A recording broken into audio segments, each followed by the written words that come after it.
모습을 볼 수 있었습니다. 암몬과의 전쟁에서 승리를 거두고 난 후에 사무엘은 백성들에게 우리가 가서 나라를 새롭게 하자, 그렇게 길갈로 가서 나라를 새롭게 하자고 했었고, 오늘 본문은 사무엘이 이제 백성들 앞에서 마지막으로 설교를 하는 그러한 장면입니다. 어떻게 보면은 은퇴식 연설이라고 이렇게 말할 수도 있을 것입니다. 이스라엘의 마지막 사사였던 이 사무엘은 따로 은퇴식이 있지 않았습니다. 그동안 사무엘이 했던 수고를 생각한다면은 사무엘을 위해서 아주 거창한 그런 은퇴식이라도 해드려야 되겠지만은 사무엘은 그런 것 없이 자신의 소임을 이제 다하게 되면서 백성들에게 마지막 말씀을 전합니다. 1절 말씀입니다. 사무엘이 온 이스라엘에게 이르되 보라 너희가 내게 한 말을 내가 다 듣고 너희 위에 왕을 세웠더니, 사무엘은 온 백성들이 모인 자리에서 백성들의 요청에 따라서 왕을 세웠다는 얘기부터 시작합니다.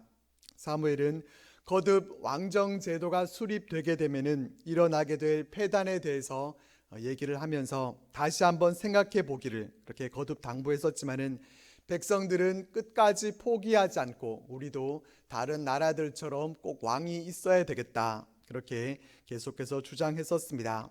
하나님은 사울에게 그래서 기름 부어서 왕을 세우라 그렇게 명령을 하셨고, 또 지난주에 살펴본 것처럼 암몬의 나하스가 쳐들어왔을 때 이 사울이 군대를 소집하고 세대로 나누어서 공략하는 그러한 전략으로 아주 큰 승리를 거두게 했습니다. 백성들 모두가 기뻐하고 환영했고, 또 사울이 이제 왕으로서 너희들 앞에 출입하게 되었다, 이렇게 얘기합니다. 그리고 자신은 늙어서 머리가 휘어졌고 또 내 아들들도 너희와 함께 있고 자신이 어려서부터 오늘까지 백성들 앞에서 출입한 사실을 언급합니다.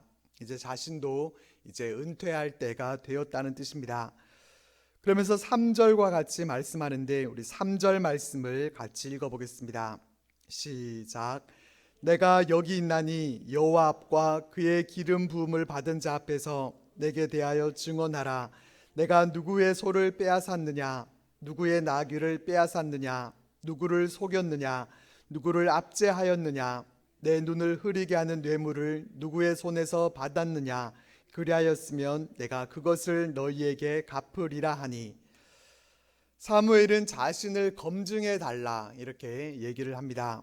먼저는 여호와 앞과 그리고 그의 기름 부음 받은 자 사울 앞과 또 그리고 백성들 앞에서 이렇게 삼중의 평가단을 통해서 자신에 대해 증언해 달라 하는데, 검증받기 원하는 항목은 5가지입니다. 첫째는 내가 누구의 소를 빼앗았느냐, 두 번째 누구의 나귀를 빼앗았느냐, 세 번째 누구를 속였느냐, 네 번째 누구를 압제하였느냐, 다섯 번째 내 눈을 흐리게 하는 뇌물을 누구의 손에서 받았느냐. 이 5가지 부분에 대해서 자신이 그렇게 한 사실이 있다고 하면 증언해 보라, 이렇게 말합니다.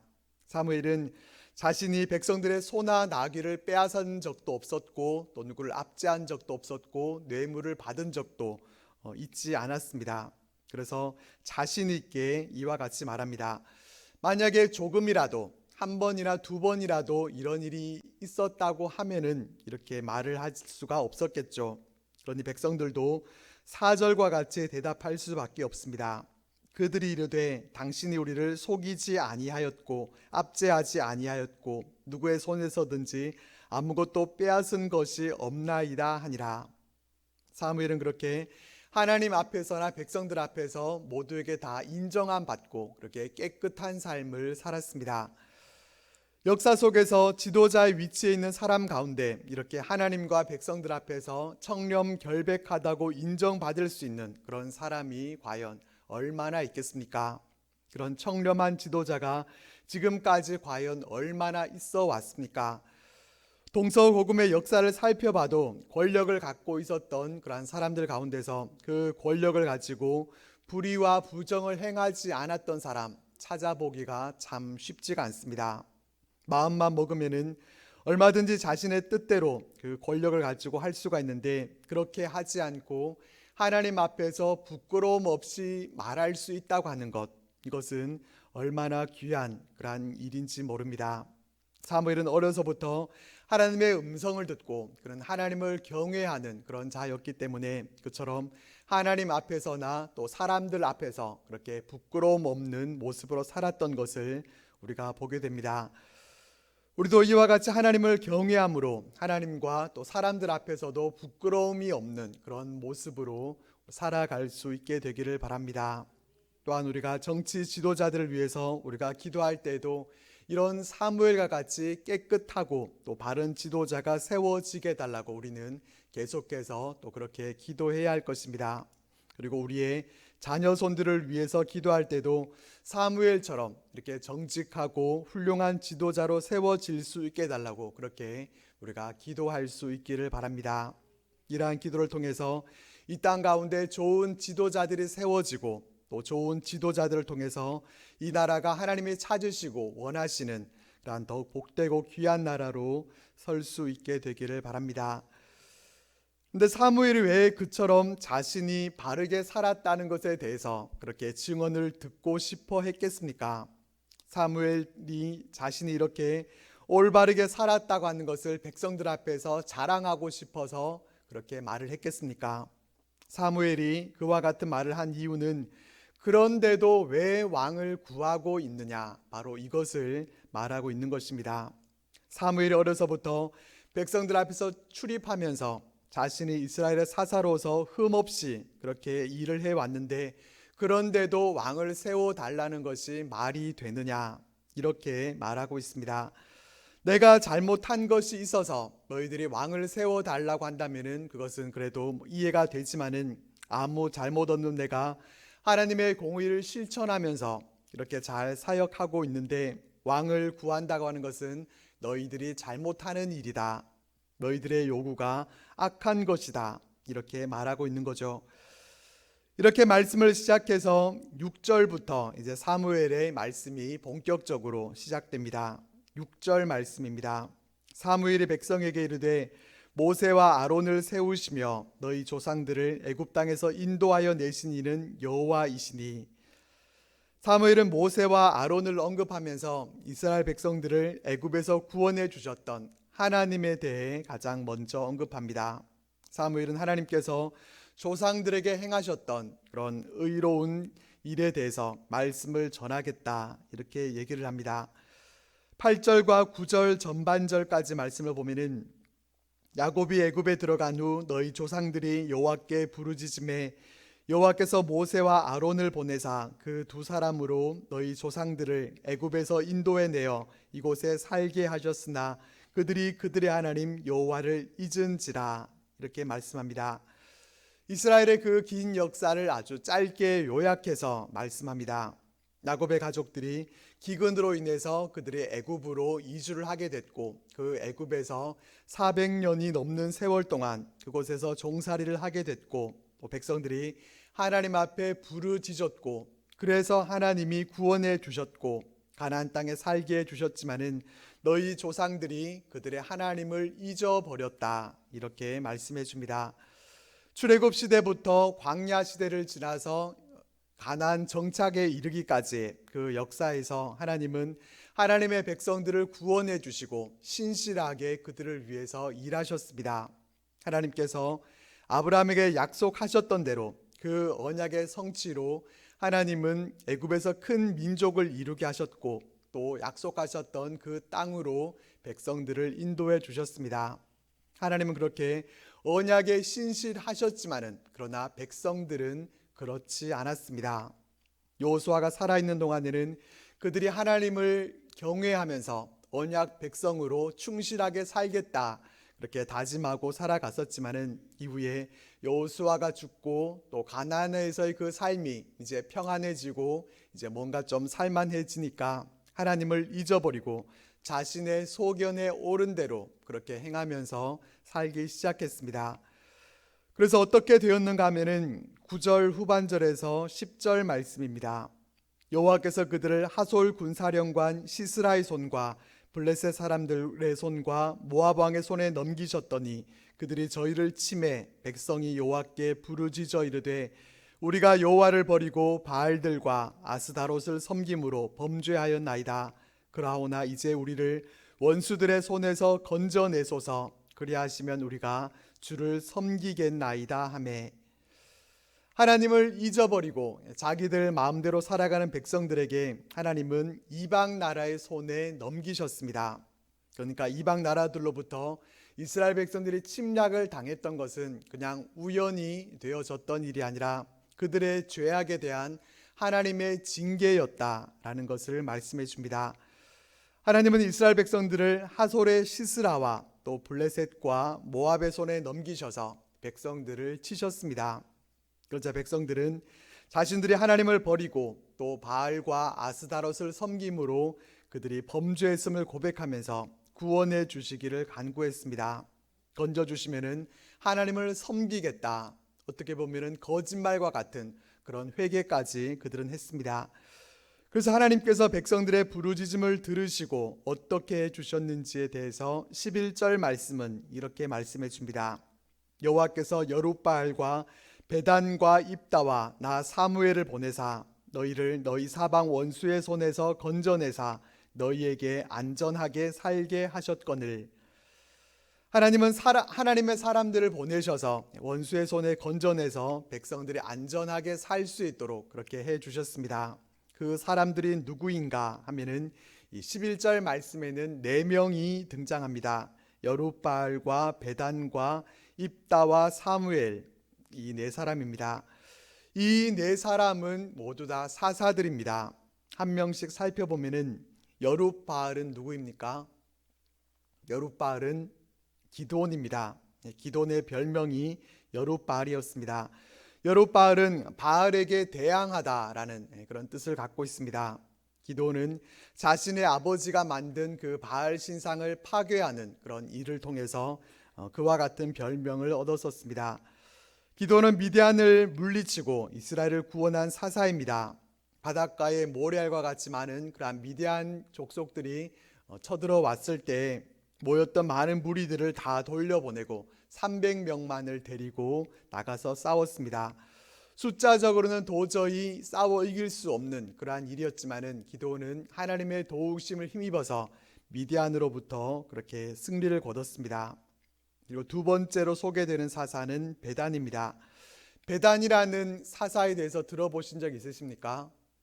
성경에는 이 베단이라는 이름으로는 존재하지 않습니다. 그래서 이 이름에 대해서 이견들이 있습니다. 베단을 단지파의 아들이라는 말로 그렇게 이해해서 이 베단이 삼손이 아닌가 이렇게 보는 견해가 있습니다. 또 베단을 압돈이라는 사사로 보기도 합니다. 그리고 베단이라는 이 히브리어가 바락이라고 하는 이 이름을 잘못 표기한 것으로 그렇게 보는 견해도 있습니다. 그리고 이 베단이라는 이름이 70인역 성경에는 바락이라고 이렇게 기록되어 있기도 합니다. 그래서 가장 많이 지지받는 견해가 이 베단은 사사 바락을 가리킨다 이렇게 봅니다. 이 사사 바락은 여선지자 드보라와 함께 이렇게 활동을 했었습니다. 사사기 4장을 보면은 야빈 왕은 철병거 900대가 있어서 20년 동안 이스라엘 백성들을 심히 학대했었다 이렇게 말씀해 줍니다. 그런 상황에서 바락과 드보라가 함께 나가서 싸웠고 시스라는 여인의 손에 관자놀이에 말뚝이 박혀서 그렇게 죽고 말았습니다. 그렇게 위세가 대단했었지만은 여인의 손에 의해서 그렇게 왕이 죽임을 당하고 가나안이 패하게 되는 그런 모습을 볼 수 있습니다. 세 번째로 소개되는 사사는 입다입니다. 이 입다는 기생 길르앗의 소생이었습니다. 그런 자신의 출신 때문에 유산도 상속받지 못하고 또 고향 땅에서 살 수도 없었습니다. 배다른 형제들에게서 쫓겨나서 그렇게 살았고 그를 따라다녔던 사람들도 그저 잡류들에 불과했습니다. 그런 그들과 함께 입다는 암몬을 상대로 싸워서 또 승리를 거두게 됩니다. 그리고 네 번째 사사가 사무엘입니다. 이 사무엘의 행적에 대해서는 우리가 지금까지 우리가 잘 살펴보고 있기 때문에 사무엘에 대해서는 더 소개할 필요는 없을 것 같습니다. 이렇게 4명의 사사를 언급하는데 이들의 공통점은 무엇이겠습니까? 이 네 명의 사사를 언급함을 통해서 사무엘이 무엇을 말하려고 했겠습니까? 이 사무엘이 말씀하고 있는 것은 사람에게 초점이 있지 않다는 것입니다. 역사를 쭉 살펴보면은 하나님께서 하나님의 사람들을 그렇게 사용하셨지만은 결국은 하나님께서 그들의 왕이 되셔서 그들을 인도하시고 이끌어 주셨다는 것입니다. 이 얘기를 하고 있는 것은 지금 눈에 보이는 왕을 구하고 찾는 백성들에게 다시 한번 사무엘이 또 경고하고 있는 것입니다. 눈에 보이는 왕이 너희를 구원하는 것이 아니다. 여룻바알, 베단, 입다, 사무엘이 너희들을 구원했던 것이 아니라 모두 다 하나님이 하셨던 것이 아니냐. 언제나 너희들의 참된 왕은 오직 하나님이시다. 이것을 또 마지막으로 강조하고 있는 것입니다. 12절과 13절 말씀을 같이 읽어보겠습니다. 시작. 너희가 암몬 자손의 왕 나하스가 너희를 치러 옴을 보고 너희 하나님 여호와께서는 너희의 왕이 되심에도 불구하고 너희가 내게 이르기를 아니라 우리를 다스릴 왕이 있어야 하겠다 하였도다. 이제 너희가 구한 왕, 너희가 택한 왕을 보라. 여호와께서 너희 위에 왕을 세우셨느니라. 아멘. 하나님이 그렇게 너희들의 왕이 되어 주셔서 너희들을 인도해 주셨는데 너희들은 암몬 왕 나하스가 치러 왔던 것을 보고 우리를 다스릴 왕을 세워달라 그렇게 구했었고, 결국 너희들이 구한 대로 왕 사울이 세워졌다 이렇게 언급합니다. 12절 13절 말씀에서 가장 눈에 들어오는 단어가 있는데 어떤 단어가 눈에 들어오십니까? 12, 13절 말씀에서 눈에 들어오는 단어는 너희라는 말씀입니다. 너희가, 너희를, 너희의 하나님, 너희의 왕, 너희가 구한 왕, 너희가 택한 왕, 너희 위에, 계속해서 이 너희라는 말이 반복됩니다. 이스라엘 백성들 곧 너희가 왕을 세워달라고 해서 왕을 세워주기는 했지만은 이것은 전적으로 너희들의 뜻이지 하나님과는 상관이 없고 하나님의 뜻과는 다른 것임을 말씀해 주고 있는 것입니다. 너희들이 그렇게 한 것이지 나는 너희들과 같이 왕을 세우는 것을 원하지 않는다. 사무엘은 이렇게 말씀하고 있습니다. 그리고 14절과 15절 말씀에서 너희들이 하나님을 경외하고 너희들이 다스리는 왕이 하나님을 잘 따르면 좋겠지만은 그렇지 않고 하나님의 명령을 거역해서 살면 이전 역사에서와 같이 하나님께서 너희들을 치실 것이다 이렇게 경고합니다. 이스라엘 백성들이 왕을 세우고 또 왕정 체제를 그렇게 수립한다고 해도 이스라엘의 역사는 백성들이 하나님과의 그 관계에 의해서 결정되어진다 이렇게 말씀해 줍니다. 이스라엘의 평강은 왕정 제도 그 자체에 있는 것이 아니라 왕이 잘 다스린다고 되는 것이 아니라 백성들이 하나님의 말씀에 순종하며 살아가느냐 아니면 불순종하며 사느냐 여기에 달려 있다는 것입니다. 이것은 우리의 삶에 있어서도 마찬가지입니다. 이것은 이스라엘의 역사뿐만 아니라 온 나라와 또 시대에 있어서 불변의 진리와도 같습니다. 하나님을 붙들고 의지하게 될 때 흥왕하게 되고 하나님을 잊어버리고 자기 마음대로 살면은 망하게 됩니다. 평강이라고 하는 것은 우리 인간들이 스스로 만들어낼 수 없는 것입니다. 아무리 평강해야지 그렇게 결심을 하고 노력한다고 해도 되지 않는 것은 평강은 하나님께서 우리들에게 선물해 주시는 것이기 때문입니다. 하나님을 붙들고 의지하는 자에게 하나님은 평강이라는 선물을 주십니다. 평강 가운데서 하나님 없이도 잘 살 수 있을 것 같고 세상이 내게 평강을 주는 것 같아서 하나님을 떠나서 세상을 붙들게 되면 그 평강은 사라지게 되어버립니다. 성경에서 계속해서 반복적으로 보여주는 것이 바로 이것입니다. 우리는 이 불변의 진리를 무시하지 않기를 바랍니다. 내 삶에 평강이 없다고 하면은 하나님과 나와의 관계를 우리가 먼저 점검해 보면서 하나님을 의지할 수 있기를 바랍니다. 하나님을 의지하는 자에게 하나님은 하나님의 평강을 선물로 주실 것입니다. 사무엘은 백성들이 잘못된 선택을 했다는 것을 깨우쳐 주기 위해서 17절 말씀과 같이 말씀합니다. 오늘은 밀베는 때가 아니냐, 내가 여호와께 아뢰리니 여호와께서 우레와 비를 보내사 너희가 왕을 구한 일 곧 여호와의 목전에서 범한 죄악이 큼을 너희에게 밝히 알게 하시리라. 사무엘이 백성들을 모아놓고 그렇게 얘기하고 있는 때는 밀베는 시기였습니다. 이스라엘의 그 계절상 건조기입니다. 건조기에는 비가 오지 않는 시기입니다. 비가 와서는 안 되는 그런 시기인데 사무엘은 하나님의 우레와 비를 보내사 백성들의 죄악을 밝히 알게 하실 것이라고 말씀하고 또 하나님께 기도합니다. 그랬더니 그날에 우레와 또 비가 내리기 시작합니다. 우레와 비라고 하는 이 자연 현상이 그냥 시절을 쫓아서 그냥 있었던 것이 아니라 그 시기에는 일어나지 않는 그런 자연 현상이었지만은 하나님이 그 마음을 이 우레와 비를 통해서 나타내 보이신 것입니다. 일반적인 자연 현상이 아니었고 하늘이 무너질 것 같은 그런 우레소리와 또 비를 통해서 백성들은 하나님이 이와 같이 노하고 계시다라고 하는 것을 충분히 느낄 수가 있었습니다. 그래서 그들은 하나님과 사무엘을 크게 두려워했다라고 말씀해 줍니다. 지금까지는 그들은 무조건 왕이 있어야 되겠다 그렇게 생각을 했었고 또 그 뜻을 굽히지 않고 끝까지 관철시켰고 그래서 사울이라고 하는 건장한 체격의 남자가 왕으로 선택이 됐고 자신들이 선택한 왕이 전쟁 능력도 뛰어난 그런 모습을 그들이 보면서 그들 스스로 못내 뿌듯해하면서 우리가 왕을 세우기를 잘했구나, 여러 사람들 중에서 사울이라는 사람을 우리가 잘 뽑았구나 그렇게 생각하고 있었는데 우레와 비를 통해서 그제서야 그들의 선택이 무서운 죄를 지은 것이다 라는 것을 그들이 깨닫게 됩니다. 그래서 그 두려움 속에서 백성들은 19절 말씀과 같이 고백합니다. 모든 백성이 사무엘에게 이르되 당신의 종들을 위하여 당신의 하나님 여호와께 기도하여 우리가 죽지 않게 하소서. 우리가 우리의 모든 죄에 왕을 구하는 악을 더하였나이다. 백성들은 사무엘에게 우리가 죽지 않도록 하나님께 기도해 달라 이렇게 요청합니다. 죽을 것만 같은 그러한 두려움이 그들에게 임했던 것입니다. 그들은 그때서야 처음으로 그들이 왕을 구하는 죄를 범했다라는 것에 대해서 회개합니다.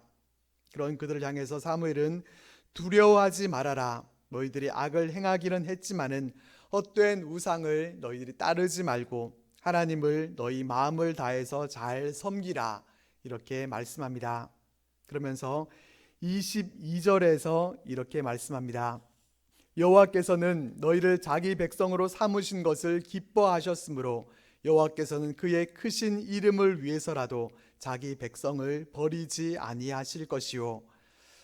하나님은 백성들과 언약을 맺으시면서 그들을 자기 백성으로 삼으신 것을 기뻐하셨기 때문에 하나님의 그 크신 이름을 위해서라도 언약에 신실하기 위해서도 끝까지 자기 백성들을 버리지 않으시고 보살펴 주실 것이라고 말합니다. 이것이 우리에게는 얼마나 큰 은혜인지 모릅니다. 어떤 이는 이것이 가장 이해가 되지 않는 미스테리다 이렇게 말합니다. 세계 10대 불가사의라고 해서 이집트의 피라밋과 같은 것들이 어떻게 세워질 수 있었는가, 그것이 이해가 되지 않는다고 하는데 이보다 더 불가사의한 것이 하나님이 왜 우리를 기뻐하시고 하나님의 자녀로 삼아 주셨는가 하는 것이라고 얘기합니다. 이쁘고 사랑스러운 아기를 사랑하는 것, 이것은 당연하고 또 너무나 쉬운 일이지만은 정말 밤낮 울기만 하고 투정만 부리고 엄마 아빠 말을 더럽게도 듣지 않는 그런 아기는 아무리 부모라고 해도 사랑해 주는 것이 참 쉽지가 않습니다. 우리 인간들은 늘 하나님을 배반하기만 하고 그래서 혼내면은 또 아프다고 불평하고 매 맞고 나면은 또 잠시 정신 차렸다가 또 말을 안 듣고 자기 마음대로 하고, 이런 우리들을 하나님은 왜 하나님의 백성으로 삼으셨고 이런 우리가 뭐가 좋다고 기뻐하시는지 이것이 도무지 이해가 되지 않는다 이렇게 말합니다. 그래서 이런 말도 있습니다. 이해가 되지 않는 것은 하나님의 사랑입니다. 이해가 되지 않는 것은 하나님의 사랑입니다.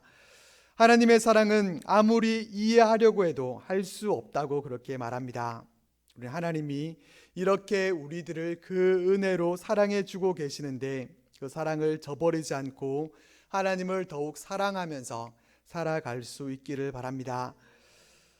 그리고 마지막 23절에서 25절까지의 말씀을 우리 같이 읽어보겠습니다. 시작.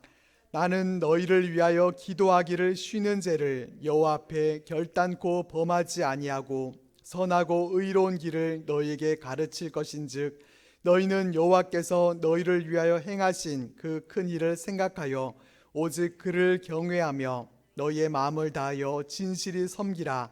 만일 너희가 여전히 악을 행하면 너희와 너희 왕이 다 멸망하리라. 아멘. 23절에는 유명한 말씀이 나옵니다.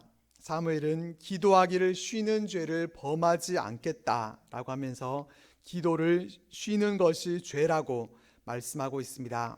이 말씀은 기도하기를 잠시라도 쉬는 모든 사람들을 다 범죄자로 만들어 버리는 그런 말씀이 아니라 사무엘은 선지자로서 또 백성들을 이끄는 지도자, 사사로서 백성들을 위해 기도하는 것이 자신의 가장 중요한 사명임을 알았던 사람이었습니다. 그렇기 때문에 백성의 지도자라고 하면서 백성들을 위해서 기도하기를 쉬는 것은 자신의 직무를 잘 감당하지 못하고 있는 것이기 때문에 다른 사람들에게는 몰라도 적어도 자기 자신에게는 그것이 죄가 된다, 이렇게 고백하고 있는 것입니다.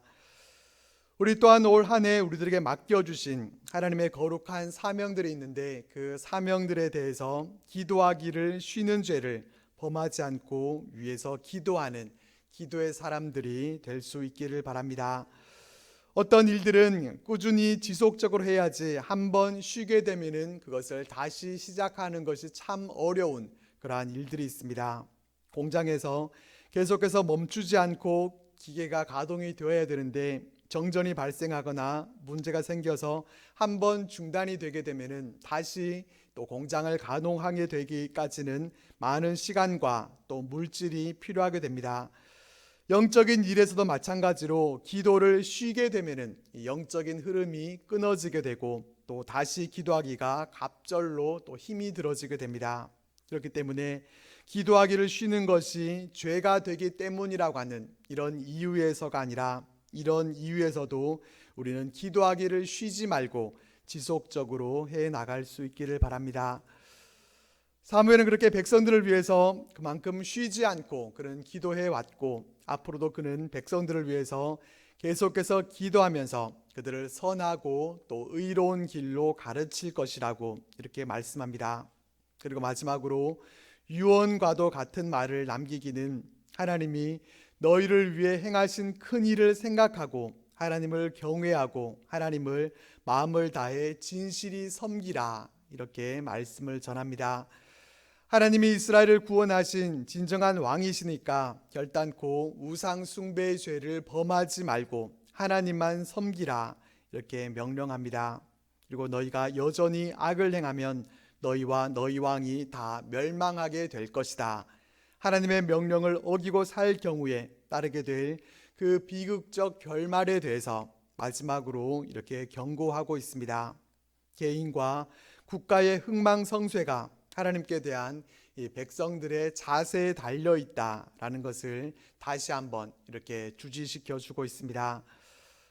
사무엘 선지자가 백성들에게 남긴 이 말씀이 곧 우리들에게 주시는 그러한 말씀임을 우리는 우리의 마음에 새기면서 하나님께서 우리를 위해서 행하신 큰일, 예수님을 통해서 우리를 죄와 죽음에서 구원해 주신 그 큰일을 생각하고 우리가 하나님을 경외하며 마음을 다해서 진실하게 하나님만 우리의 왕으로 섬기면서 그렇게 살아갈 수 있기를 바랍니다. 너희가 여전히 악을 행하면 너희와 너희 왕이 다 멸망하게 될 것이다. 이 말씀을 뒤집어 보면은 우리가 여전히 하나님만 경외하며 섬기면 우리와 우리나라가 다 흥왕하게 될 것이다. 이렇게 우리가 받아들여서 하나님만을 잘 섬김으로 하나님께서 흥왕케 해주시는 그 은혜와 복을 우리가 풍성하게 누리면서 살아갈 수 있게 되기를 바랍니다. 이 시간 우리 말씀을 기억하면서 우리 함께 기도하며 나아가겠습니다. 하나님과 백성들 앞에서 아무런 부끄러움 없이